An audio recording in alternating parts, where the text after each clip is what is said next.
Washington ডিসিতে ২৬ November ১৭তম street O I street এলাকায় দুইজন ন্যাশনাল গার্ড সদস্যকে লক্ষ্য করে গুলিবর্ষণের ঘটনা ঘটে।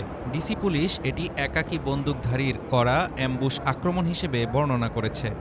দুই গার্ড সদস্যকে গুরুতর অবস্থায় পৃথক হাসপাতালে ভর্তি করা হয়েছে। এফবিআই পরিচালক কাশ প্যাটেল ঘটনার পরে জানান, Two of our brave members of the National Guard and the Department of War were brazenly attacked in a horrendous act of violence. They were shot. They're in critical condition.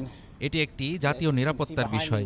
তিনি বলেন, আমরা federal, state এবং স্থানীয় আইন শৃঙ্খলা বাহিনী একত্র করেছি এই জঘন্য হামলার জন্য দায়ীদের খুঁজে বের করতে এবং ন্যায় বিচারের আওতায় আনতে আমাদের সমস্ত সম্পদ ব্যবহার করা হবে।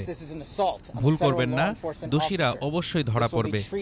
সংকটাপন্ন অবস্থায় থাকা সাহসী যোদ্ধাদের এবং তাদের পরিবারের জন্য প্রার্থনা করুন। তারা দেশকে সেবা দিচ্ছেন। আজকের দিনের প্রকৃত নায়ক তারা।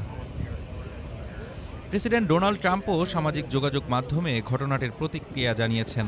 তিনি বলেন, যারা এখন দুইটি পৃথক হাসপাতালে সংকটাপন্ন, সে নিজেও মারাত্মকভাবে আহত, কিন্তু যাই হোক, সে অত্যন্ত কঠোর মূল্য দিবে।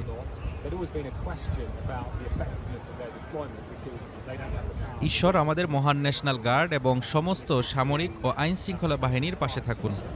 তারা সত্যিকারের মহান মানুষ। আমি যুক্তরাষ্ট্রের প্রেসিডেন্ট হিসেবে এবং প্রেসিডেন্সির সঙ্গে যুক্ত সবাই আপনাদের পাশে আছি। উপরাষ্ট্রপতি জেডি ভ্যান্সও গার্ড সদস্যদের জন্য প্রার্থনা করতে জনগণকে আহ্বান জানিয়েছেন।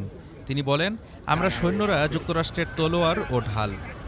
আমরা প্রার্থনা করছি তারা নিরাপদে থাকুক এবং পরিবারের সঙ্গে থ্যাঙ্কসগিভিং উদযাপন করতে পারে। মার্কিন যুদ্ধ সচিব পিট হেগসেট জানান, প্রেসিডেন্ট ট্রাম্প নিরাপত্তা জোরদার করতে ওয়াশিংটনে অতিরিক্ত ৫০০ সৈন্য মোতায়েনের নির্দেশ দিয়েছেন। শহরের গুরুত্বপূর্ণ স্থানে এবং ফেডারেল ভবনের চারপাশে নিরাপত্তা জোরদার করা হয়েছে। এই ঘটনার পর শহরে হেলিকপ্টার এবং ন্যাশনাল গার্ড সদস্যদের উপস্থিতি বাড়ানো হয়েছে।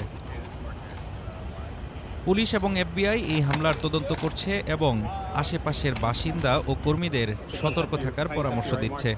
সন্দেহভাজনকে গ্রেপ্তার করা হয়েছে, তবে তার উদ্দেশ্য এখনো স্পষ্ট নয়।